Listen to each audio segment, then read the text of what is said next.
ഖബറിന്റെ ഉള്ളിൽ വെച്ച് നടക്കും എന്നത് ഹക്കാണ്. ഒരു സ്പെഷ്യൽ ആളുകൾ നിശ്ചയിച്ചിട്ടുണ്ട്.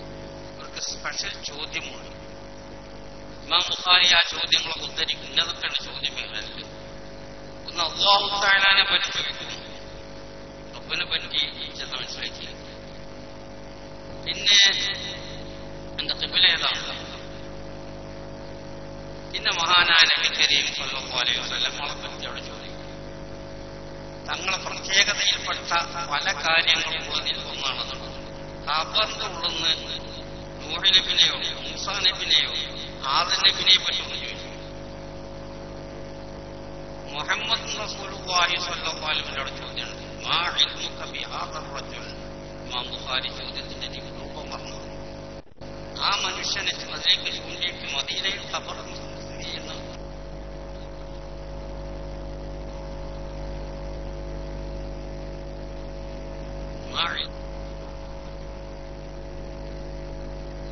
ഇത് പറയാൻ കാരണം ചോദ്യത്തിൽ നിന്ന് മറുപടി മനസ്സിലാകാതിരിക്കാൻ വേണ്ടി ഒരു നാടൻ ചോദ്യം ചോദിച്ചതാണ്. ആ നബിനെ പറ്റി എന്താ മനസ്സിലാക്കി ചോദിക്കണില്ല, ആ മനുഷ്യനെ പറ്റി ഇനി എന്ത് മനസ്സിലാക്കി. അങ്ങനെ നല്ല ആളുകൾ പറയുന്ന മറുപടി ഇമാം ബുഖാരി ഉദ്ധരിക്കുന്നു. അതായത് മുഹമ്മദുൻ റസൂലുള്ളാഹി, ആ ചോദ്യത്തിൽ പറഞ്ഞ വ്യക്തി മുഹമ്മദുൻ റസൂലുള്ളാഹിയാണ്. ജാഅനാ ബിൽ ബയ്യിനാത്തി വൽ ഹുദാ, പല രേഖകളും ദൃഷ്ടാന്തങ്ങളുമായി ഞങ്ങൾ അദ്ദേഹം സമീപിച്ചു. അത്തബഅനാഹു, ഞങ്ങൾ അദ്ദേഹത്തെ പറ്റി അങ്ങനെ ഞങ്ങൾ നേതാവാണ് എന്ന് ശരിയായ മുഅ്മിനാണ് മറുപടി പറയും. ആ മറുപടിയാണ് കിട്ടിക്കഴിഞ്ഞാൽ ഇമാം ബുഖാരി തങ്ങൾ ഉദ്ധരിക്കുന്ന ഹദീസ്, അതിൽ ആ റിവായത്ത് പ്രകാരം നം സാലിഹ, സുഖമായിട്ട് വിശ്രമിച്ച, ഞങ്ങളെ കണ്ടാൽ തന്നെ പേടിച്ചു. ഈ സന്ദർഭത്തിൽ ഇത്തരം ധൈര്യത്തിൽ പറഞ്ഞല്ലോ നന്നായി പണിയെടുത്തു. എനിക്ക് വിശ്രമമാണ് ആവശ്യം. നം സാലിഹൻ, ഇമാം ബുഖാരി റിപ്പോർട്ട് സൗകര്യങ്ങളൊന്നും വിശ്രമിക്കും. മറ്റു റിവായത്തിൽ വന്നത് നംകനൗമത്തിൽ അറൂസ്, പുതിയാപ്പുറ റൂമിൽ വിശ്രമിക്കുന്ന മാതിരി വിശ്രമിക്കുക. മലക്കുകൾ പറഞ്ഞ പേരാണത് എന്നാണ് ഹദീസ് ശരിക്കുന്നത്. നംകനൗമത്തിൽ അറൂസ്, അല്ലാഹുവിന്റെ ഔലിയാക്കന്മാര് അവര് പുതിയാപ്പുറ പോയ ദിവസമാണ്. അത് ആണ്ടിൽ വരുമ്പോൾ അതിന് സ്മരിക്കേണ്ടത് അവർക്കുള്ളൊരു കടമയാണ്. എല്ലാ ലോകത്തും ഒന്നായിട്ട് ഈ റൂസ് ആണ്ടിലൊരു പ്രാവശ്യം നടത്തുന്നത് മഹാന്മാർക്ക്. ഇത് പുണ്യനബിയുടെയും സഹാബത്തിന്റെയും ഓരോ കൊല്ലത്തിലും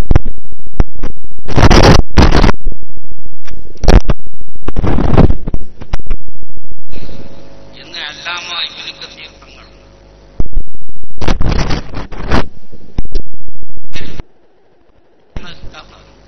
പറയുന്നത് ഇങ്ങനെ പുണ്യനബിയും സഹാബത്തും ആണ്ടിലൊരു പ്രാവശ്യം സിയാറത്തിന് പോയിരുന്നു. വഹദിലുള്ള ശുഹദാക്കളെ സിയാറത്ത് ചെയ്യാൻ പോയിരുന്നു ആണ്ടിൽ. പുണ്യനബിന്റെ ശേഷം സിദ്ദീഖിന്റെ ഭരണകാലത്ത് മൂപ്പരും ആണ്ടിൽ അങ്ങനെ സിയാറത്തിന് പോയിരുന്നു. മൂപ്പര ഭരണം കഴിഞ്ഞതിന് ശേഷം ഉമർ റളിയല്ലാഹു അൻഹു ആണ്ട് സിയാറത്തിന് പോയിരുന്നു വഹദിലേക്ക്. അങ്ങനെ പോയ കൂട്ടത്തിൽ ഇങ്ങനെ എണ്ണി പറയുന്നത് അബൂ ഹുറൈറ പോയിരുന്നു, അബൂ ഇസ്ഹാഖ് അബൂ സഈദ് അൽ ഖുദരി പോയിരുന്നു, അങ്ങനെ കൂട്ടത്തില് ഫാത്തിമ ബീവി പോയിരുന്നു എന്ന് ഇബ്നു കസീർ തന്നെ രേഖപ്പെട്ടു. ഉമ്മു സലമ പോയിരുന്നു. അപ്പൊ ഇവിടെ ചോദ്യമുണ്ട്. സാധാരണ പല കക്ഷി നമ്മുടെ നാട്ടിലുണ്ടാവുമല്ലോ, ഓരോരുത്തരെ നിയമവും രീതിയൊക്കെ മനസ്സിലാക്കുമ്പോഴാണല്ലോ അങ്ങനത്തെ സന്ദർഭത്തിൽ പറയാൻ കഴിയുള്ളൂ. അപ്പൊ അവളുടെ ചോദ്യം മൊത്തത്തില് തനാശയക്കാർ പറയില്ല, സുന്നികൾക്ക് ഇങ്ങനെ ഈ മക്കാമ്പുകൾക്ക് റൂസിന് മറ്റിനൊക്കെ പെണ്ണുകൾ പോകാം. നേരെ മറിച്ച് പള്ളിക്കത്ത് ജമാഅത്തിന് പെണ്ണുങ്ങൾ കാണില്ല.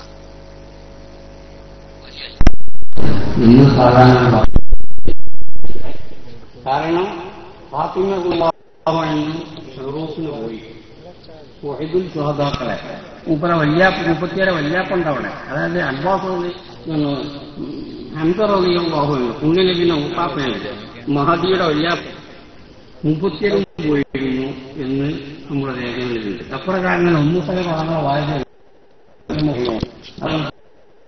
പറഞ്ഞിട്ടുണ്ട്. ഇങ്ങനത്തെ ഉറൂസിനൊക്കെ സ്ത്രീകൾക്ക് മഹാന്മാരെ ഖബർ സിയാറത്ത് ചെയ്യാൻ, നേരെ മറിച്ചുപോലെ കുടുംബത്തിന്റെ ആളുകൾക്ക് ഖബർ സിയാറത്ത് ചെയ്യാൻ പോലെ ഗുണമില്ലാന്ന ശരിയായ നിയമം. ഇങ്ങനത്തെ മഹാന്മാരെ ഖബർ സിയാറത്ത് ചെയ്യാൻ അവർ പോണം. പെണ്ണുങ്ങൾ അച്ചടക്കത്തോടുകൂടെ നല്ല മറയോടുകൂടെയൊക്കെ പോകണം എന്ന് ശരിയായിട്ട് പറയുന്നു. ഈ കാരണം ഫാത്തിമയിൽ പോയിട്ടുണ്ട്, ഉമ്മു സലമ പോയിട്ടുണ്ട്, അതുകൊണ്ട് പോണം എന്ന് സുന്നികൾ പറഞ്ഞു. നേരെ പറഞ്ഞ ആ ഉമ്മു സലമയും ആ ഫാത്തിമ റളിയല്ലാഹു അൻഹ മദീന പള്ളിയിലേക്ക് ഒരൊറ്റ ദിവസം വിമാനമായിരുന്നു പോയിട്ടില്ല. അപ്പൊ അത് പറ്റൂലെന്ന് നിങ്ങൾ പറയും സുന്നികൾ. മറ്റേത് പോയിട്ടുണ്ട്, അതുകൊണ്ട് പോകണമെങ്കിൽ അത്രയില്ലാന്നും പറഞ്ഞു. അല്ലാണ്ട് അവരിങ്ങൾ വില വേണ്ട. ആളുകളൊന്ന് പറയുമ്പോൾ ചെറുപ്പക്കാർ ഒരേ വഴ കേൾക്കുമ്പോൾ എനിക്ക് തലകുടുങ്ങി പോകും.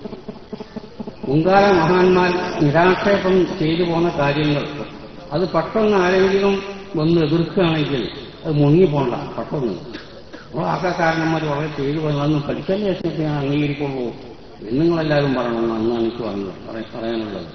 ഒന്ന് കേൾക്കുമ്പോൾ തന്നെ ചാടി അത് ശരിയല്ലേ, അത് ശരിയല്ല. ഇമാം ഷാഫി തങ്ങൾ പറഞ്ഞ് ബഹുമാനപ്പെട്ടവരുടെ കിതാബില് ജുമാ ജമാഅത്തിന് ഒരു പെണ്ണ് സഹാബിമാരോ ഭാര്യമാരോ പുണ്യനബിയുമായി ബന്ധപ്പെട്ട സ്ത്രീകളോ ചവിട്ടിയതായി ഞാൻ കാണുന്നില്ല. മദീന പള്ളിയിൽ ഇവിടുത്തെ റൂസിനും ഹജ്ജ് സുഹദാക്കൾ റൂസിനും സിയാറത്തിനും പോയിട്ടുണ്ട്. അപ്പോൾ നിങ്ങൾക്ക് മഹാന്മാരെ ഖബർ സിയാറത്ത് അത് പെണ്ണുങ്ങൾക്കും സുന്നത്താണ്. പക്ഷെ അച്ചടക്കത്തോടുകൂടെ മറവിലും ആയിട്ട് ശിക്ഷയിലാവണം എന്ന് അതാണ് ശരിയാക്കുന്നത്. നേരെ മറിച്ച് പോലെ മാതാപിതാക്കളെ ഖബർ സിയാറത്ത് പുരുഷന്മാർക്കല്ലാണ്ട് ആ പെണ്ണുങ്ങൾക്ക് ഇത് ഇവരെ സിയാറത്ത് കൂടുതൽ ബർക്കത്തും മെച്ചതും കിട്ടുന്നതുകൊണ്ടത് അവര് പോകണം. അപ്പൊ ഇങ്ങനെ തെറ്റിദ്ധാരണ ഉണ്ടാക്കാറുണ്ട്. ആ തെറ്റിദ്ധാരണ തീർക്കാൻ വേണ്ടി പറഞ്ഞതാണ് ഞാൻ. അപ്പൊ മഹാന്മാരെ ഉറൂസ് എന്ന് പറഞ്ഞ പേര് അത് മലക്കളുടെ പേരാണ്. പുതിയാപ്പള വിശ്രമിക്കുന്ന മാതിരി വിശ്രമിക്ക് എന്ന് പോലത്തെ പേരാണ്. നമുക്ക് നൗമത്തിന് അറൂസ്, അതാണ് ഇപ്പൊ ഈ ഉറൂസ് എന്ന് പറഞ്ഞത്. ആണ്ടുള്ള സിയാറത്ത് പുണ്യനബിയും സഹാബത്തും ചെയ്തതാണ്. അതാണ് ഇപ്പോൾ നടന്നുകൊണ്ടിരിക്കുന്നത്. പിന്നെ പല സാധാരണ ഇങ്ങനത്തെ സന്ദർഭങ്ങളിൽ മറ്റുള്ളവർ തെറ്റിദ്ധരിപ്പിക്കാറുള്ളത് മഹാന്മാരോട് അല്ലാമ റംലി തങ്ങളോട് ചോദിച്ചു, ഇല അമ്മായക്കാൾ മിനൽ ആമ്മത്തി, പൊതുജനങ്ങളിൽ നിന്ന് വരാറുണ്ട്, മിൻ കൗലിഹിം ഇൻദശദാഇദി, ഓരോ അപകടം വിഷമവും ഒക്കെ വരുന്ന സമയത്ത് യാ ശൈഖ് ഫുലാൻ, നമ്പോർത്തങ്ങളെ അല്ലെ അലിയിൽ കൂട്ടിയെ കാക്കണേ.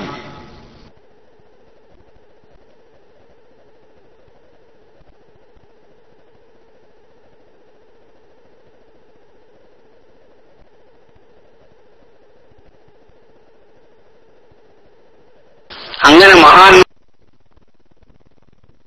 വിളിച്ചിട്ട് ഇന്ന് കാത്തു രക്ഷിക്കണം എന്ന് പറയുന്നുണ്ട്. അത് പറ്റുമോ പറ്റൂലേ?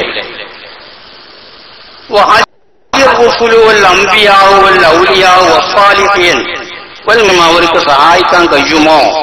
ചോദ്യം ആ പണ്ഡിതന്മാരോട് ചോദിച്ച ചോദ്യമാണ്. എന്താണ് അതിന്റെ തീരുമാനം? റംലിയുള്ള ചോദ്യം. അതിന് മറുപടി അമ്പിയായി, അമ്പിയാക്കന്മാരോട് സഹായം അഭ്യർത്ഥിക്കൽ, നബിയെ കാക്കണം, ബദരീങ്ങളെ കാക്കണം, ഇങ്ങനെ സഹായം അഭ്യർത്ഥിക്കൽ യമാമ യുദ്ധം വല്ലാത്ത യുദ്ധമാണ്. മുസൈലിമത്തുൽ കദ്ദാബിനെ കൊന്ന യുദ്ധമാണ്.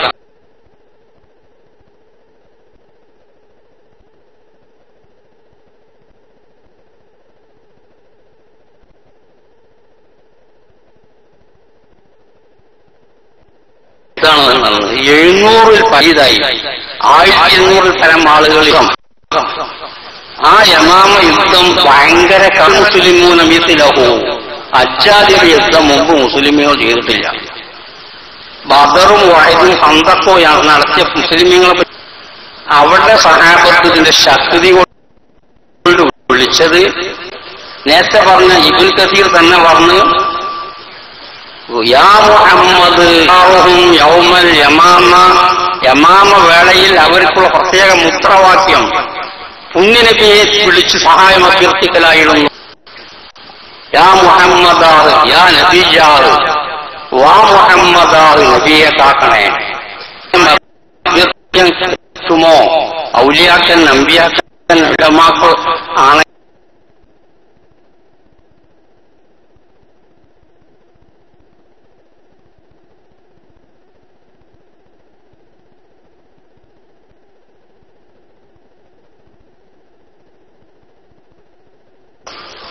മൂസാ നബി അലൈഹി ചരിത്രത്തിൽ പറഞ്ഞ പശു, യൂനുസ് നബി അലൈഹിസ്സലാമിന്റെ ചരിത്രത്തിൽ പറഞ്ഞ മത്സ്യം, യൂനുസ് നബി അലൈഹിസ്സലാമിന് ഒരു മത്സ്യം വിഴുങ്ങി എന്ന് പരിശുദ്ധ ഖുർആൻ പറയുന്നുണ്ട്.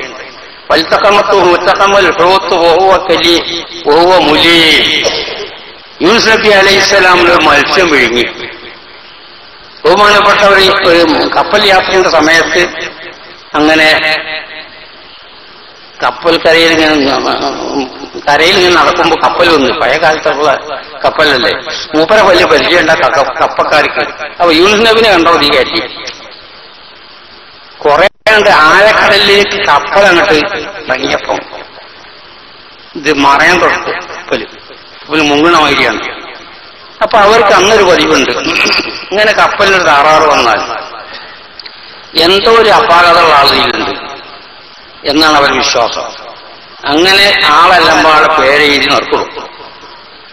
ആ നറുക്കുകൾ ആരുടെ കിട്ടുകയെന്ന് വെച്ചാൽ അപ്പം മിനിറ്റിൽ ആദ്യം ഏത് വേണമെങ്കിൽ കൂടി ഒരെണ്ണെ പൂട്ടിച്ചിട്ട് കള്ള് കണ്ടിട്ടുണ്ട്. ഈ വിഷയത്തിൽ യൂനുസ് നബി അലൈഹി ഇസ്ലാമിന്റെ നറുക്കാൻ പൊന്തിയത് പോലെ ഒരൊറ്റ കയറി കുഷിയാണ് യൂനുസ് നബിനെ. പരിശുദ്ധ ഖുർആൻ ഒരു മത്സ്യം എന്നാണ് മുഴുങ്ങി. മഹാനവറുകൾക്ക് വളരെയധികം വിഷമമായി മത്സ്യം മുഴുങ്ങിയ പറഞ്ഞ ബുദ്ധിമുട്ട്. പക്ഷെ മത്സ്യത്തിന് വിവരം കൊടുത്തു, ഇതങ്ങൾക്ക് ഭക്ഷണമായി തന്നതല്ലത്, പല്ലക്ക് പോലെ ഇന്നോവ വണ്ടിയിൽ ഉണ്ടടക്കം തന്നതാണ്, ഭക്ഷണത്തിനല്ല തന്നതല്ല എന്ന് ഓർഡർ കൊടുത്തപ്പം മീനത് ജയിപ്പിച്ചില്ല. അങ്ങനെ എത്ര ദിവസം കടന്നു എന്നുള്ള അഭിപ്രായ വ്യത്യാസമുണ്ട് പണ്ഡിതന്മാരുടെ. ഏതായാലും മൂപ്പര് അങ്ങനെ കഴിച്ചിലായി. ആ മത്സ്യം സ്വർഗത്തിലാണെന്ന് മഹാനായ നബി കരീം സ്വല്ലല്ലാഹു അലൈഹി വസല്ലം പറയുന്നു. കാരണം യൂനുസ് നബിനെ താങ്ങി നടന്ന മത്സ്യമായതുകൊണ്ട്. അപ്പൊ മഹാന്മാരെ ബഹുമാനിച്ച മറ്റു ജീവികൾ സ്വർഗത്തിലാണെന്ന് മഹാനായ നബി കരീം സ്വല്ലല്ലാഹു അലൈഹി വസല്ലം. അപ്പൊ അവരുമായിട്ട് ബന്ധപ്പെട്ട് അവരെ ബഹുമാനിക്കണം, മാനിക്കണം. അതിനുവേണ്ടിയാണ് ഇപ്പൊ നമ്മളത് ഇവിടെ പല ഭംഗിയായിട്ട് കൂടിയത്. അതൊക്കെ അവകാശപ്പെട്ടതാണ്. നമ്മൾ കൂടുമാണ്. കൂടുന്ന നമുക്ക് അതിന് വലിയ ഫലവത്തായ കൂലിയും ബർക്കത്തും ഉണ്ട് എന്നതാണ് നാം മനസ്സിലാക്കേണ്ടത്. അങ്ങനത്തെ വിഷയങ്ങൾ ഇതിനൊക്കെ ഇത്തിരിക്കാണ്ട് വിഷയം മാറ്റി പറഞ്ഞ് മനസ്സിലാക്കി. നമ്മൾ ചെറിയ കുട്ടികളൊക്കെ പെട്ടുപോയി. ഇതൊക്കെ മുമ്പ് വളരെ മുസ്ലിം ലോകം ഒന്നായിട്ട് അംഗീകരിച്ചു വരുന്ന കാര്യങ്ങളാണ്. അതിൽ ചിലതൊക്കെ പുതിയ കാലഘട്ടത്തിൽ പല കക്ഷികളും വരുമ്പോൾ ഒരു കുരു പറയും. ഇതിൽ വിട്ടുപോകരുതിനുള്ളവരൊക്കെയാണ് ഇപ്പം ഞാൻ സൂചിപ്പിക്കുന്നത്. ഇതൊക്കെ നമുക്ക് മുൻകാല മഹാന്മാർ ചെയ്ത് മുഴുവൻ 90-100% റെഡിയാണ്. അങ്ങനെ മഹാന്മാരെ വിളിച്ച് അപേക്ഷിച്ചിട്ട് ഇവിടെ കിടില്ല. എവിടുന്ന് ചീർക്കാൻ എങ്ങനെ ചീർക്ക് പറഞ്ഞ ഒരു അവസ്ഥയാണ്. ഇതിനർത്ഥം 2 ഇലാഹിനെ അംഗീകരിക്കണം. ഇതിനെ ചീർക്കാറുണ്ട്. ഒരു അബന്ധ്യത്തി എന്നാണ്ട് നിങ്ങളെ ഉച്ചോട് ചുരുക്കാവുന്ന എവിടെയും പറഞ്ഞില്ല. ഒരാളെ മുച്ച നമ്മളിപ്പോ യോഗസ്ഥ തന്നെ പല ആളെയും മുച്ചല്ലോ, നമ്മളൊക്കെ ചുരുക്കി തരുമോ? ഈ മരിച്ച ആളെ മുച്ചാണെങ്കിൽ എന്നാ ചുരുക്കാണ്, അയാൾക്കുള്ള ആളെ മുച്ച ചുരുക്കല്ല. അങ്ങനൊന്നും ശരിയാത്തിലില്ല. ആരും അംഗീകരിക്കാത്തവർക്ക് എന്ത് പറയാം. അതുകൊണ്ട് എന്നാ പിന്നെ വരുമ്പോ കണ്ടേ കുട്ടിയെ എന്ന് കുടിച്ചിട്ട് ചുരുക്കവും ഒന്നിരിക്കലും മേലേത്തല അവളുടെ ഫലം കിട്ടൂലെന്നല്ലേ ഉള്ളൂ. ഇതിന് ചുരുക്കാണ്. ഒരു മുട്ടീനെ എടുത്താണ് കുടിച്ചിട്ട് ചുരുക്കൊന്നും ആവൂല. 2 ഇലാവുണ്ട് അംഗീകരിക്കാം. അപ്പോൾ അത് ചുരുക്കാറുണ്ട്. മഹാന്മാരെ കുടിച്ചാൽ വലിയ ഫലമാണ് എന്ന് നമ്മുടെ രേഖകളിൽ ഉണ്ടെന്നാണ്. അപ്പൊ അതൊക്കെ ചെയ്തിട്ട് ഒരു ഈടിലും ചെയ്യാത്തൊരു ചെയ്യേണ്ടതെന്നാ. മറ്റൊക്കെ ഇവിടെ കാപ്പുറാന്ന് പറഞ്ഞാലേ അത് ബുദ്ധിമുട്ടാണ്. ഞാൻ കാപ്പുറാക്കേണ്ട ആവശ്യമില്ല. ഇവരൊക്കെ വിളിക്കും ചെയ്യും. അങ്ങനെ വിളിക്കും വേണം. അങ്ങനെയാണ് മുൻ കഴിഞ്ഞ മഹാന്മാരൊക്കെ ചെയ്തത്. ലോകത്ത് എവിടെയും വലിയ വലിയ ഉറൂസുണ്ട്. അഹമ്മദുൽ ബദവി തങ്ങളെ ഉറൂസൊക്കെ മിസറിൽ, ഈജിപ്തിലൊക്കെ അത്ഭുതപ്പെട്ടു. അത്ര വലിയ ഉറൂസ്. അവിടൊക്കെ ഗവൺമെന്റ് ഓഫീസുകൾ തന്നെ അന്ന് ഹോളിഡേ നടന്നു. അഹമ്മദ് ബദവി തങ്ങളെ ഉറൂസിന്റെ സമയത്ത് അത്രയധികം ലോകത്ത് പരന്നു കിടക്കുന്നത്. അതിൽ ഒറ്റ ആളുകളാകെ മോശം പറഞ്ഞുകൊണ്ടിരിച്ചെങ്കിൽ നിങ്ങളായിരുന്നു വീണ്ടും കൊടുക്കേണ്ടത്. അതൊക്കെ അസ്ഥാനത്തും രേഖകളില്ലാതെ വെറുതെ അറിയാമെന്ന് മാത്രം. അപ്പൊ ഇങ്ങനത്തെ മഹാന്മാരെ ബഹുമാനിക്കുക, അവരെ ഖബർ സിയാറത്ത് ചെയ്യുക, അവരെ തവസ്സുലാക്കി ദ്വാരക്കുക, അതൊക്കെ നമുക്ക് വലിയ ഫലവത്താണ്, ചെയ്യുമാണോ. നമ്മൾ മുൻഗാമിയാണ്. റസൂലുള്ളാഹിന്റെ അടുത്ത് നിന്നാണ്, മദീനത്തിൽ നിന്നാണ് സിയാറത്ത് ചെയ്ത് പറയുന്നത്. അപ്പൊ അതെല്ലാം നാം മുസ്ലിം ലോകം അംഗീകരിച്ചു. അതിന്റെ ഇടയ്ക്ക് ചില വിഷയങ്ങൾ തെറ്റിദ്ധരിക്കാൻ വേണ്ടി പറഞ്ഞു പോകും. അത് നിങ്ങൾ ശ്രദ്ധിക്കാൻ വേണ്ടി മാത്രമാണ് ഇപ്പൊ ഞാൻ പറഞ്ഞത്. ഇനി പല ആളോട് സംസാരിക്കാണ്ട് എന്റെ സംസാരം പരിപൂർണമായിട്ട് കഴിഞ്ഞിട്ടില്ല. പക്ഷെ ഞാൻ തൽക്കാലം നിർത്തുക. വേറുള്ള ആളുകൾക്ക് അവരുടെ സമയം ബുദ്ധിമുട്ടാണ്ടാക്കിയിട്ടുണ്ട്. റഷീദ് സാഹിബിനായി തന്നെ ചോദിച്ചു, ഇത് തിരക്കുണ്ടെങ്കിൽ നിങ്ങൾക്ക് ആദ്യം സംസാരിക്കാം. അതുകൊണ്ട് ഞങ്ങൾ സംസാരിച്ചിട്ട് മതിയായിരുന്നു. അത് 50 പ്രകാരം. എന്നാലും ഞാൻ ചുരുക്കണം, ഒരു ബുദ്ധിമുട്ടണ്ട എന്ന നിലക്ക് നമ്മളെ കൂടെ അല്ലാഹു തആല സ്വീകരിക്കട്ടെ. ആ മഹാന്റെ ഹക്ക് ജാഹ് ബർക്കത്ത് കൊണ്ട് രണ്ടു വീട്ടിലും അല്ലാഹു തആല നമ്മളെ വിജയികളിൽ ഉൾപ്പെടുത്തി തരട്ടെ. അവരെ ഹക്ക് ജാഹ് ബർക്കത്ത് കൊണ്ട് നമ്മുടെ സ്വക്കടുകളും രോഗങ്ങളൊക്കെ അല്ലാഹു തആല ശിഫാക്കി തരട്ടെ. ദീർഘായുസ്സും ആഫിയത്തും അല്ലാഹു നമുക്ക് പ്രദാനം ചെയ്യട്ടെ. നമ്മുടെ ബിസിനസ്സിലും ഏർപ്പാടുകളിലും കുടുംബത്തിലും എല്ലാ അല്ലാഹു തആല ഖൈറും ബർക്കത്തും ചൊരിച്ചു തരട്ടെ. അവസാനം കലിമത്ത് തൗഹീദ് ഉറക്ക ചൊല്ലി മരിക്കുന്ന സജ്ജനങ്ങളിൽ അല്ലാഹു തആല ഉൾപ്പെടുത്തി തരട്ടെ എന്ന് പ്രാർത്ഥിച്ചുകൊണ്ട് എന്റെ ബിസ്മില്ലാഹിർ റഹ്മാനിർ റഹീം ഇന്നാ വതഹനാ ലക വതഹൻ മുബീന എന്ന വാക്യം ഉച്ചരിച്ചുകൊണ്ട് ഈ മഹത്തായ യോഗം ഞാൻ ഉദ്ഘാടനം ചെയ്തതായി പ്രഖ്യാപിക്കുന്നു. നമ്മളെ ഈ കൂടെ അല്ലാഹു തആല സ്വീകരിക്കട്ടെ. ഇനിയും ഇങ്ങനത്തെ മഹത്തായ പരിപാടിയിൽ പങ്കെടുക്കാൻ അല്ലാഹു നമുക്ക് തൗഫീഖ് നൽകട്ടെ പ്രാർത്ഥിച്ചുകൊണ്ട് തൽക്കാലം ഞാൻ വിരമിക്കുന്നു. അസ്സലാമു അലൈക്കും.